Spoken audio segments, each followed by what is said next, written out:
Hey, everybody, it's Scott Steen with winnersandwhiners.com coming to you with the Hump Day edition of Today in Sports Betting and doing it MLB style. Scott, as always, we pick out a couple games that we really like, and then we just kind of move on and see what else is on the card for today. Yeah, really likes a bit of a stretch, but sure. Well, two of the games that we find most interesting. Yeah, It's not exactly the most appealing MLB card for Wednesday. Okay. I think you'd agree with that. Would I agree with that? I think you would. I know you do. I mean, the one game we definitely want to talk about involves two pitchers that are very memeable, and we don't have a line for it. So Randy Dobnik's going to have to wait another start. What did you say? Very what? Memeable. Memeable. Okay. All right. You got the Fu Manchu for Dobnik, and you got Matt Harvey actually pitching as the other meme. Matt Harvey pitching. That can't end well. It never does. Never does. I'm happy he's not the actual Batman. Let's put it that way. Let's talk about a couple out west, Scott. Boston going up against Houston. Nick Pivetta, I know one of your personal favorites, toes the slab for the Red Sox. Run support extraordinaire. As Framber Valdez will get the start for the Astros. Scott, nothing but Astros money coming in right now, buddy. It's minus 125 is where it opened. Good luck finding that because it ain't there no mo. It's pretty much 140 across the board. Scott, do you seen the total drop a little bit as this one has opened at 9, starting to sneak down to a juiced 8.5 at a couple different spots, including the Westgate and Bovada. How do you make this one, my friend? Well, based on Pavetta's results this season, he has a 6-0 record. He has a 3.86 ERA, and he's got a ton of run support. So if you're looking at Red Sox games with Pivetta, a blind team total over is usually not a bad choice. Having said that, I actually like Valdez a lot. I think he's a very good pitcher. 2.25 ERA. He has only pitched 4 innings because he had a bit of an arm issue, which caused him to miss about the first 2 months of the season. So he's been a little bit late to the party. But if you remember him last year, very solid pitcher. But the Red Sox are on the verge of getting swept. Houston has dominated the series. Won the first game 11-2. Won the second game 5-1. It is a 4-game series, so the Red Sox can potentially avoid the sweep for one more day. But the point is, it has not looked too good for Boston. And the very hot lineup that we've seen has only scored 3 runs in the first 2 games combined of the series. But based on what I've seen from Pivetta with his run support, I do think that this is a little bit too, I'd say, high on Houston. I think it should be a little bit lower, probably around where it opened, at around like 130, 135 or so. But Pavetta's getting a lot of run support. I would probably look to a Red Sox team total over, probably around 3.5. I think that's a little bit too low. You? Yeah, I just don't know if I'm going to buy the run support thing. I mean, I know it's just kind of a statistical anomaly. It is, but It's not really a thing. I mean, that worries me. I know there's some years it just happens. It's just the way it works. We've talked about it before. Some guys get no support. Some guys get all the support. But, Pivetta. Oh, it's extremely fluky. I don't think Pavetta's a great pitcher, but you can just go down the line. It's almost every game. They scored at least 4 runs in every start that he's had. You know what I like? Give me a first 5 over 4.5. Okay. Pavetta's a guy. He gives up runs. Scott. He gave up 4 and 6 innings last time. He gave up 4 and 5 innings to start before that. 2, 2, 3. He's a guy that's going to get dinged. Yeah, he's not exactly a good pitcher, which is why the 6-0 record is definitely surprising. By the way, I misspoke. He has had at least 4 runs in each of his last 5 starts. He has gone under 4 runs of support in 2 starts this season. So he's still been very good when it comes to the run support, but it's not a flawless 4+ in every outing. But no, and one of those games where he only got 3 runs is the game was the only game that they've lost so far in his start. So yeah, but as a whole, I'm looking at the team total. I think that Houston should probably win, but I do think 140 is a little bit too juicy for a guy who's only pitched 4 innings this season. Agreed. So it's either Red Sox or pass for me. Okay, that's why I'm on the over. So. Yeah. I'll go with the Red Sox team total over 3.5. Very good. All right, Scott, let's look at we're going to look at another pitcher that is like DJ Khaled, buddy. All he does is win. No matter what. It's It's Chris Flexen, man. Yep. Who? Exactly. Chris Flexen.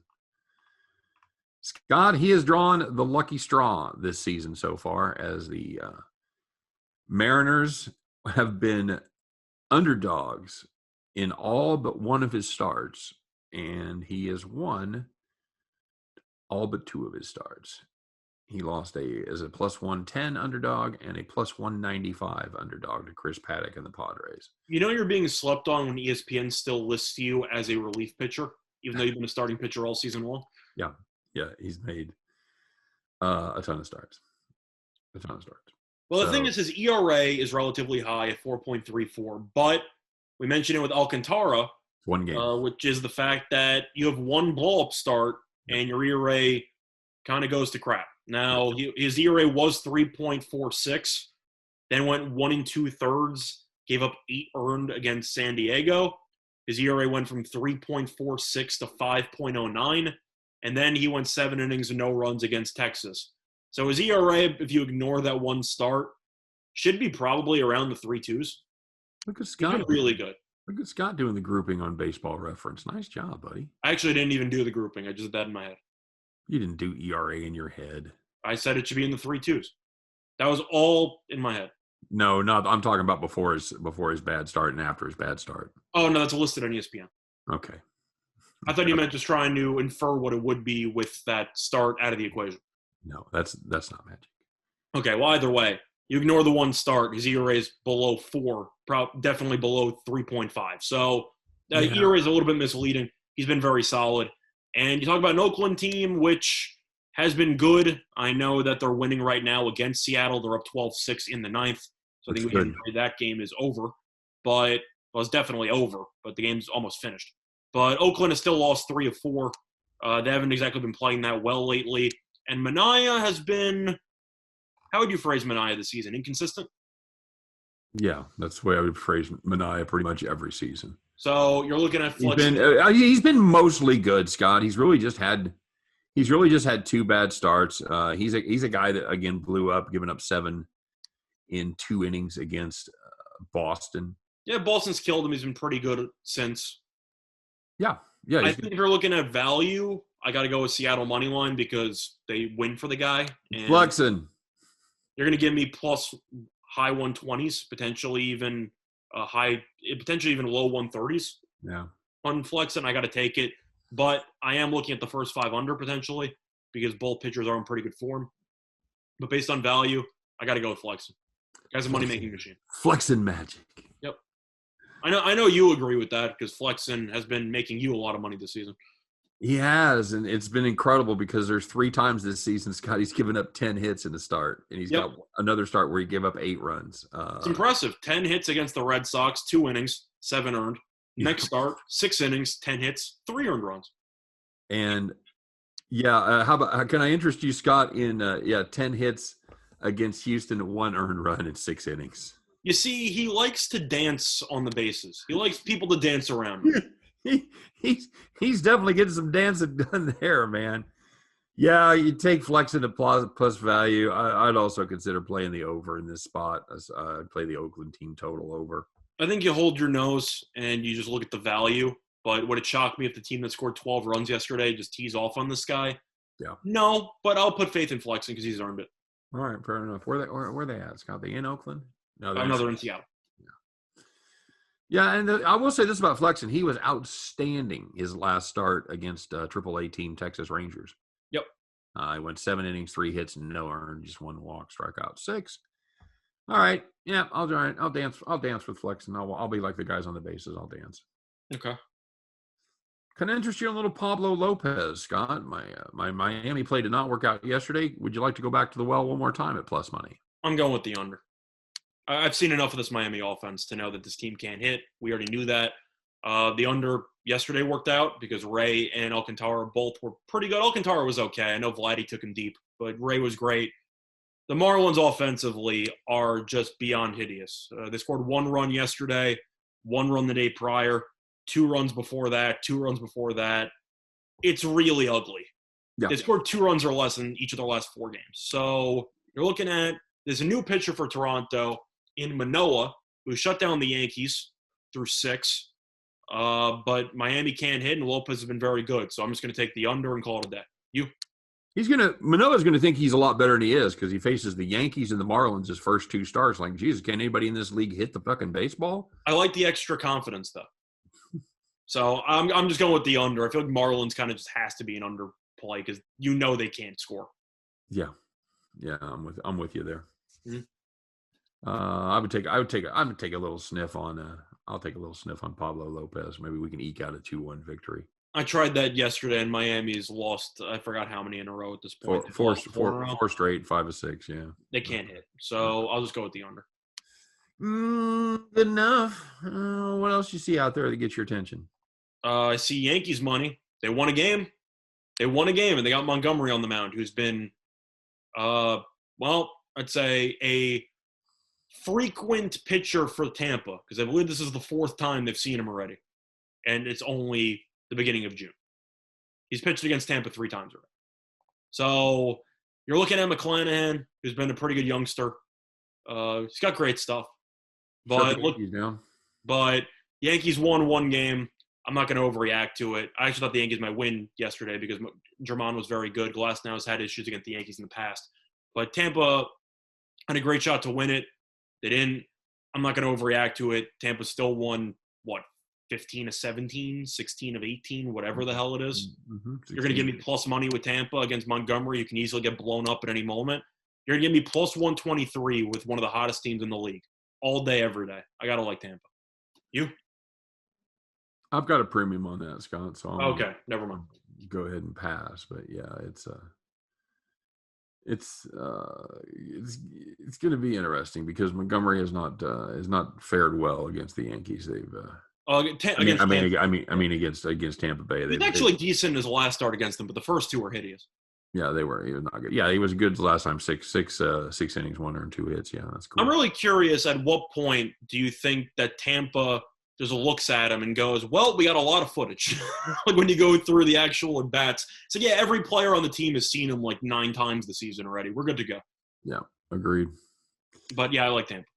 All right, what else you got? Anything else? I'm actually gonna look at the Cardinals. I know Bueller has been better lately. I know he had some mid-season slumps. I know the Dodgers are still a solid team, even though they lost tonight. But Carlos Martinez, Karma. Gonna play a little Carmar, buddy? Yeah, Carmar's been good. I'm looking at Bueller, and his numbers are very good. You look at the last couple of starts. 7 innings, no run. 7 innings, 1 run. 6 innings, 1 run. Or 6 innings, 2 runs, 1 earned. But you're looking at Carmar, and he's been great. And you can talk about his last start against Arizona, which I actually had to play the day on, which won. But he ended up going 6 innings, 3 earned runs. Okay. Only gave up 3 hits. All of them were inherited, where they took him out, and then Cabrera basically just blew the entire game and let everybody score that he had on base. So 3 earned runs. He pitched really well for about 5 innings, and then the 6th inning kind of unraveled, or the 7th inning unraveled a little bit. But no, it was the 6th because there were no outs. So he pitched well for 5+, and then everything fell apart. But you're going to look at the current lines. Should the Dodgers really be like minus 230 here? No, because I think Martinez has pitched well. And if you can see a game like it was tonight where the Cardinals battle, it's 3-2 late. Do I trust the Dodgers bullpen? No. Cardinals bullpen, very good. So I'll go with the Cardinals plus a pretty huge money line price there. I think the Dodgers should be closer to 190, but you're gonna give me the Cardinals at 2-1. I got to be tempted by that. Yeah, I think you play that you play that game, you play that series 3 times, or you play that game 3 times. The Cardinals are going to get more than 1 win. Yeah, or even take the reverse run line at minus 102. Could do that. Dodgers are batting at our home, so they might not bat in the 9th. That's a pretty good deal. I got to tell you, the Dodgers bullpen stats is one of those crazy things where you look at the stats. They're better than you think they are. Yeah, because every time I watch them, they're terrible. Correct. So they must do a lot of damage when I'm not watching because Jansen's ERA is good, but every time I look at the box score, he has 2 runners on base with 1 out. I agree. Anyway, I just think that line's a little bit mispriced. All right, very good. As always, folks, if you're looking for more information on these games or any other games, make sure you stop by and check out the best free resource on the interwebs. That is winnersandwhiners.com. Full previews and predictions on every game every single day. Of course, we wish you guys nothing but the best. Hope every ticket in your pocket turns into cash money when you head back to the window. For me, for Scott, for all of us at Winners and Whiners, you guys have a great day. Thanks for watching. Don't forget to like and subscribe. We appreciate the effort as always. And yeah, we'll do it all again tomorrow, Scott. We'll see you tomorrow on Today in Sports Betting. Take care, everybody.